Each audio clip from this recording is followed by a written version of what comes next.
Why is the world arming itself? Every year, billions of dollars are poured into defense budgets. Tanks, fighter jets, drones, nuclear weapons. But what lies behind all this show of power? Is it just about security, or is there a far more complex chain of reasons? Arming has been part of human history for as long as we can remember.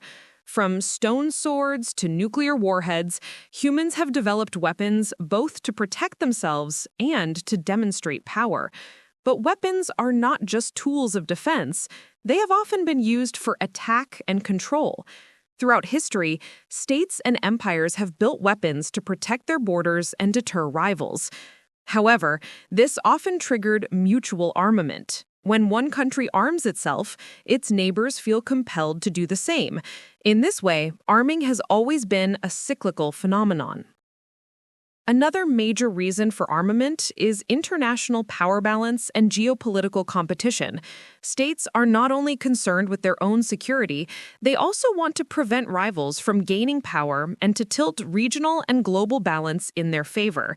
For example, during the Cold War, the United States and the Soviet Union stockpiled nuclear weapons not only for defense, but to deter the other side. Today, we see similar patterns. The South China Sea, conflicts in the Middle East, and other regional tensions show that armament is also a strategic tool. Ideology and political manipulation lie behind armament as well. Governments convince their citizens that armament is necessary, using messages like, "The enemy is preparing to attack," or "We must remain strong."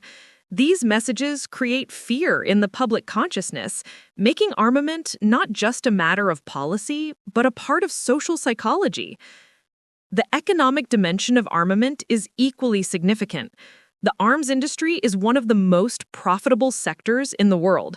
Countries produce and sell weapons not just for defense, but also for economic gain. Arms trade becomes a source of national revenue and political influence. For example, in 2023, the U.S. earned roughly $10 billion from arms exports. Globally, the top arms exporters include the U.S., Russia, France, and Germany.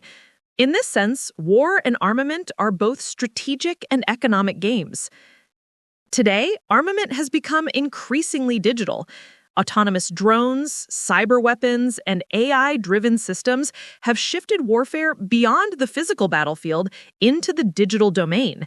In the 2022 Russia-Ukraine war, drones and cyber attacks demonstrated how technology can change the course of conflict. Digital weapons can reduce human error, but also introduce uncontrollable risks. The new face of the arms race is technology-driven.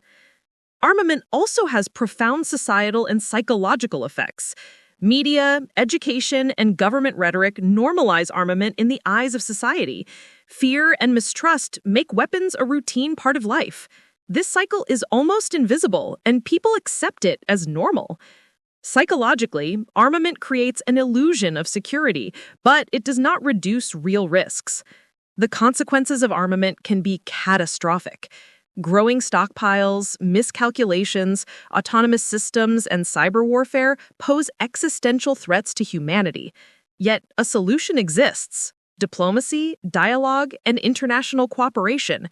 The reason the world arms itself lies in human insecurity, both toward oneself and toward others. True security is not provided by weapons, but by empathy and collaboration.